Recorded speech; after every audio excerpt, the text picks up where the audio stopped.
je compte jusqu'à 3, et si ça n'est pas fait, je me fâche vraiment. Peut-être que plusieurs parents se reconnaissent ce matin dans cette phrase, ou que cela évoque des souvenirs d'enfance aux adultes que nous sommes.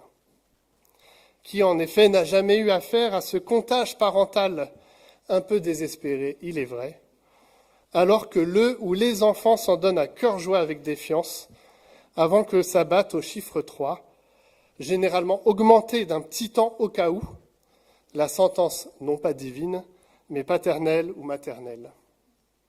On tente souvent ainsi notre dernière chance pour que l'enfant comprenne que la punition est évitable et qu'il y a une urgence à changer de comportement. Alors bien des débats existent pour savoir si c'est une bonne méthode ou non.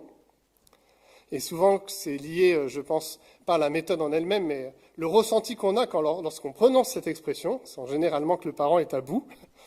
Mais reconnaissons à minima que si nous l'utilisons, c'est que nous aimerions éviter que la situation empire et qu'elle prenne un chemin plus fructueux, un choix qui appartient à l'enfant, et on compte jusqu'à 3 pour qu'il puisse faire ce choix. Mais pourquoi vous évoquez mes questionnements de papa de 3 enfants bougeons ?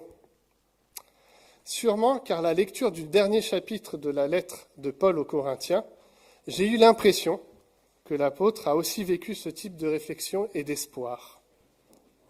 Il souhaitait que les chrétiens de Corinthe changent, qu'ils puissent prendre le chemin de la vie en Christ et se détourner du mal dans lequel certains s'étaient embourbés.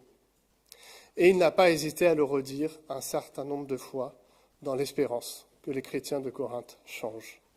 Lisons ensemble la seconde lettre de Paul aux Corinthiens, le dernier chapitre, le chapitre 13.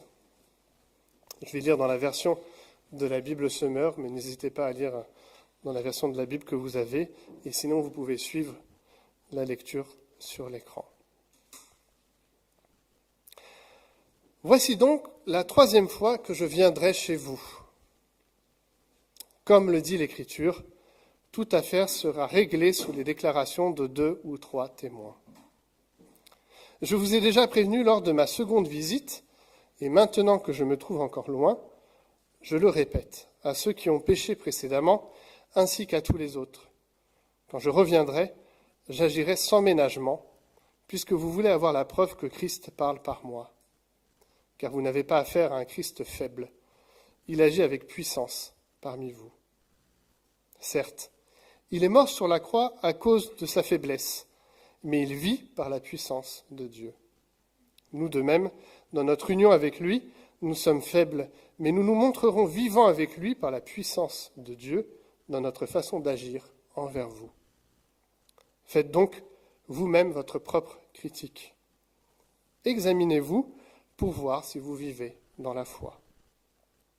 Ne reconnaissez-vous pas que Jésus-Christ est en vous, à moins peut-être que cet examen n'aboutisse pour vous à un échec. Mais vous reconnaîtrez, je l'espère, que nous avons fait nos preuves. Ce que nous demandons à Dieu, c'est que vous vous absteniez de tout mal. Car en fait, nous ne tenons pas du tout à montrer que nous avons fait nos preuves. Tout ce que nous désirons, c'est que vous fassiez le bien, même si l'épreuve paraît devoir tourner contre nous. En effet, nous n'avons aucun pouvoir contre la vérité. C'est seulement pour la vérité que nous en avons. Nous sommes contents d'être faibles si vous êtes réellement forts. C'est justement ce que nous demandons à Dieu dans nos prières, votre perfectionnement.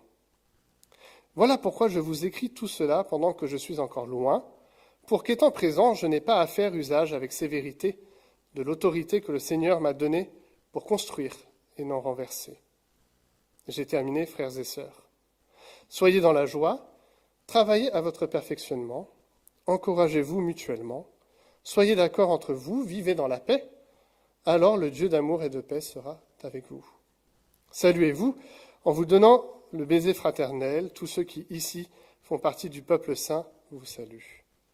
Que la grâce du Seigneur Jésus-Christ, l'amour de Dieu et la communion du Saint-Esprit soient avec vous tous. Amen. Nous avons beaucoup parlé de l'autorité. durant notre étude de la seconde lettre de Paul aux Corinthiens. Et il est effectivement clair, si vous repreniez l'ensemble de la lettre, que c'est un des sujets principaux de notre épître. L'autorité apostolique de Paul est débattue, tout comme on pourrait dire son autorité naturelle en tant que simple homme. Pour rappel, il a été décrit comme un faible qui ne sait pas bien s'exprimer, ce n'est pas un bon orateur selon ses détracteurs. On l'a dépeint comme un homme rusé qui en fait domine l'Église de Corinthe par la manipulation, ou comme un amoureux de l'argent qui aurait utilisé des subterfuges pour s'enrichir sur le dos des Corinthiens. Tout cela, il y a répondu avec précision, et je vous invite à écouter les prédications précédentes, si vous n'avez pas pu les entendre, sur notre site internet ou sur YouTube. Mais voilà la question de l'autorité qui revient dans notre passage. Des preuves que Paul a établies pour montrer qu'il en est digne. Car oui, pour l'apôtre, l'autorité se gagne plutôt qu'elle s'autoproclame. Et c'est là une leçon que Paul va développer auprès de ses auditeurs. L'autorité, celle de Christ, et la sienne qui dépend et qui découle de celle de Christ, il veut l'utiliser pour le bien. Littéralement, et même étymologiquement, si on part de la racine plus particulièrement latine, l'autorité, en fait, c'est faire grandir, faire pousser, augmenter. L'autorité doit servir le bien et le développement de celui qui en est destinataire. C'est ça le sens premier de l'autorité, et non pas parfois le sens un peu délétère dont on en fait l'usage, et qu'on regarde avec défiance, puisqu'elle ne sert pas le bien et le développement de celui qui en est destinataire.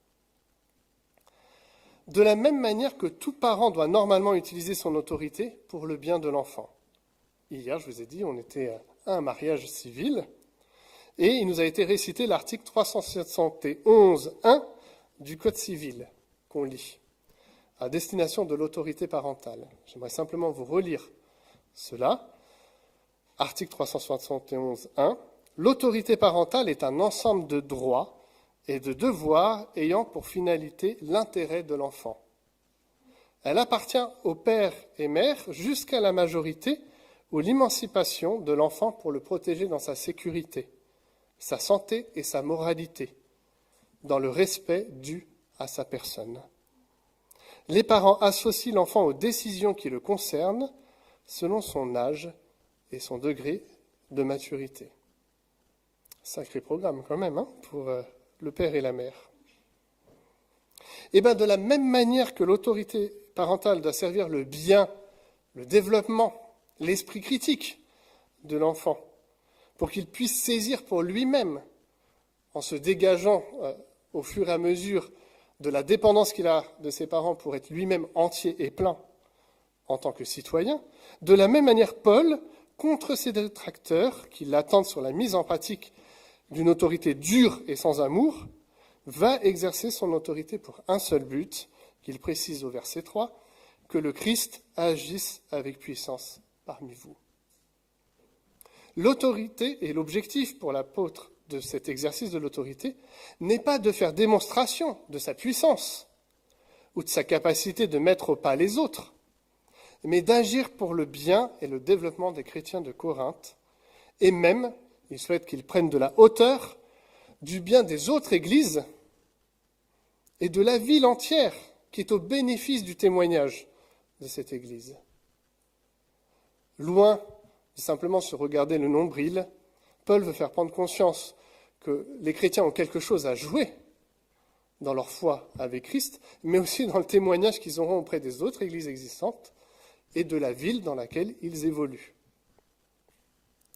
Les actions qui peuvent appeler des sanctions ou des jugements sur ceux et celles qui pratiquent le mal, et apparemment certains ont pratiqué le mal dans cette église ou continuent à le faire sans qu'on ait pas tant que ça de précision, ou les personnes qui s'éloignent de la foi qu'ils ont reçue, des actions peuvent être mises en place, des sanctions, des jugements, et Paul dit que si c'est nécessaire, il le mettra en œuvre, il n'aura pas peur de le faire parce que Christ n'est pas faible, et de même, son apôtre ne sera pas faible.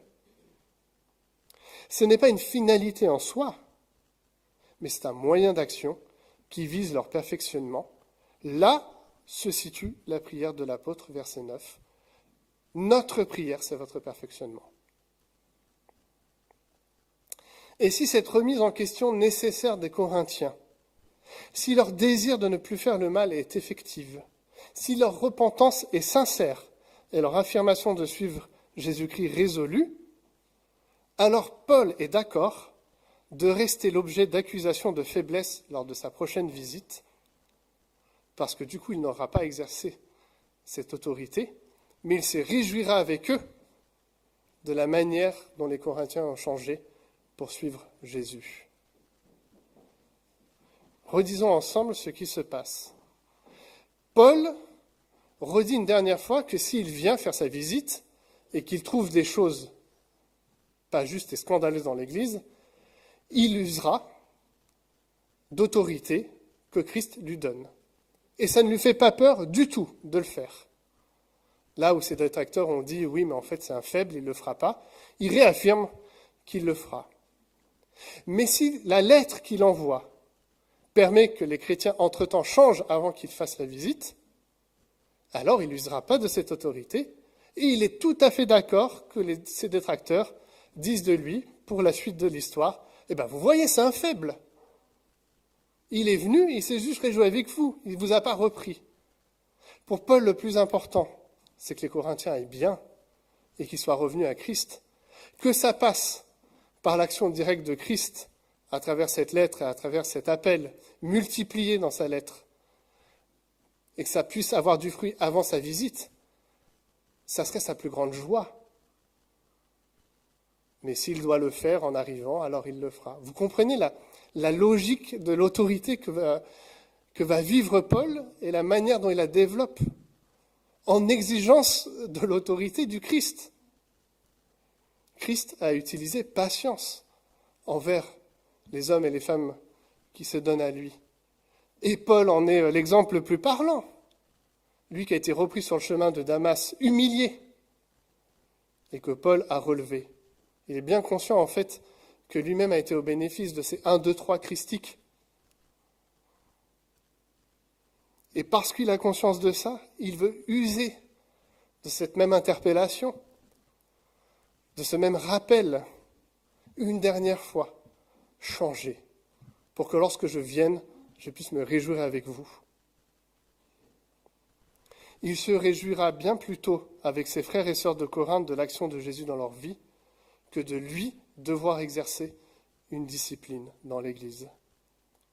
Et c'est vraiment là son espérance, de vivre de bons moments avec cette Église, plutôt que des moments pénibles. S'il doit les vivre, à nouveau, Paul les assumera sans difficulté.